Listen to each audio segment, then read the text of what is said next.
In a world where chaos reigns and connections seem fleeting,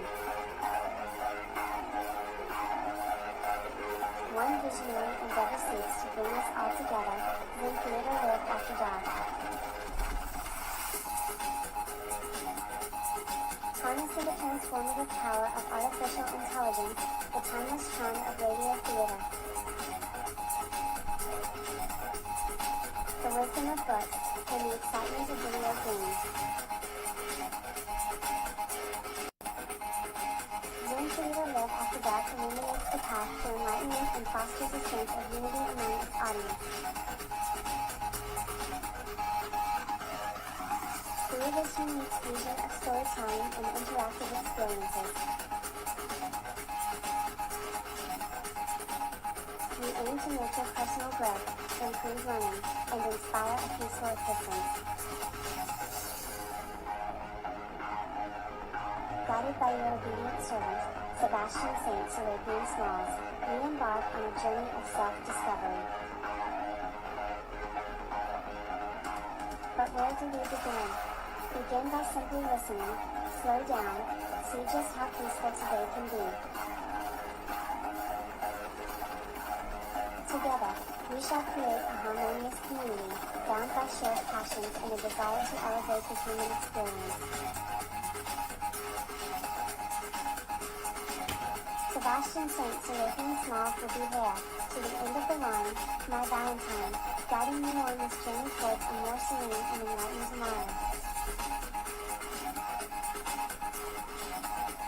Catch you guys on the flip side.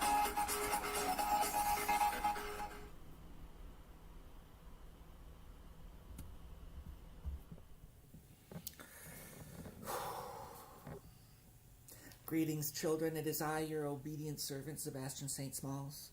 The plan for this one is Jurassic Park by Michael Crichton and Legend of Zelda Breath of the Wild. Alright, thanks so much for swinging by. Wish us luck. Jurassic Park by Michael Crichton. Reptiles are abhorrent because of their cold body, pale color, cartilaginous skeleton, filthy skin, fierce aspect, calculating eye, offensive smell, harsh voice, squalid habitation, and terrible venom, wherefore their creator has not exerted his powers to make many of them. Linus, 1797. You cannot recall a new form of life.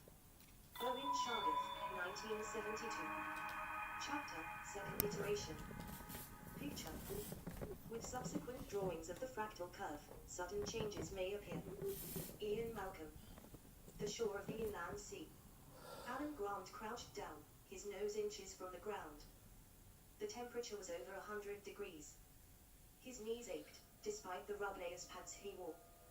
His lungs burned from the harsh alkaline dust. Sweat dripped off his forehead onto the ground. But Grant was oblivious to the discomfort. His entire attention was focused on the 6-inch square of earth in front of him. Working patiently with a dental pick and an artist's camel brush, he exposed the tiny L-shaped fragment of jawbone. It was only an inch long, and no thicker than his little finger. The teeth were a row of small points, and had the characteristic media, angling. Bits of bone flaked away as he dug. Grant paused for a moment to paint the bone with rubber cement before continuing to expose it.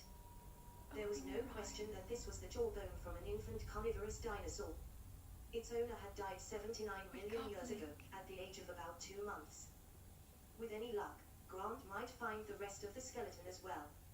If so, it would be the first complete skeleton of a baby carnivore. Hey, Alan. Alan Grant looked up, blinking in the sunlight. He pulled down his sunglasses, and wiped his forehead with the back of his arm. He was crouched on an eroded hillside in the Badlands outside Snakewater, Montana. Beneath the great blue bowl of sky, blunted hills, exposed outcroppings of crumbling limestone, stretched for miles in every direction. There was not a tree, or a bush. Nothing but barren rock, hot sun, and whining wind. Visitors found the Badlands depressingly bleak, but when Grant looked at this landscape, he saw something else entirely. This barren land was what remained of another, very different world, which had vanished 80 million years ago. In his mind's eye, Grant saw himself back in the warm, swampy bayou that formed the shoreline of a great inland sea. This inland sea was 1,000 miles wide, extending all the way from the newly upthrust Rocky Mountains to the sharp, craggy peaks of the Appalachians. All of the American West was underwater. At that time, there were thin clouds in the sky overhead, darkened by the smoke of nearby volcanoes. The atmosphere was denser, richer in carbon dioxide. Plants grew rapidly along the shoreline. There were no fish in these waters, but there were clams and snails. Pterosaurs swooped down to scoop algae from the surface. A few carnivorous dinosaurs prowled the swampy shores of the lake, moving among the palm trees. And offshore was a small island, about 2 acres in size. Ringed with dense vegetation, this island formed a protected sanctuary where herds of herbivorous duck-billed dinosaurs laid their eggs in communal nests, and raised their squeaking young. Over the millions of years that followed, the pale green alkaline lake grew shallower, and finally vanished. The exposed land buckled and cracked under the heat. And the offshore island with its dinosaur eggs became the eroded hillside in northern Montana which Alan Grant was now excavating. Hey, Alan. He stood, a barrel-chested, bearded man of 40. He heard the chugging of the portable generator, and the distant clatter of the jackhammer cutting into the dense rock on the next hill. He saw the kids working around the jackhammer, moving away the big pieces of rock after checking them for fossils. At the foot of the hill, he saw the 6 teepees of his camp, the flapping mess tent, and the trailer that served as their field laboratory. And he saw Ellie waving to him, from the shadow of the field laboratory. Visitor. She called, and pointed to the east. Grant saw the cloud of dust, and the blue Ford sedan bouncing over the rutted road toward them. He glanced at his watch, right on time. On the other hill, the kids looked up with interest. Our light. They didn't get many visitors in Snake Water, and there had been a lot of speculation about what a lawyer from the Environmental Protection Agency would want to see Alan Grant about.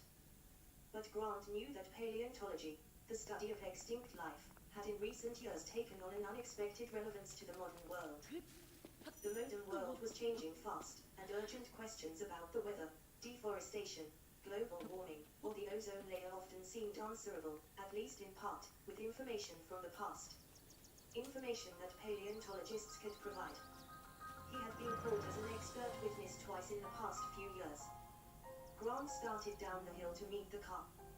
The visitor coughed in the white dust as he slammed the car door. Bob Morris, EPA, he said, extending his hand. I'm with the San Francisco office.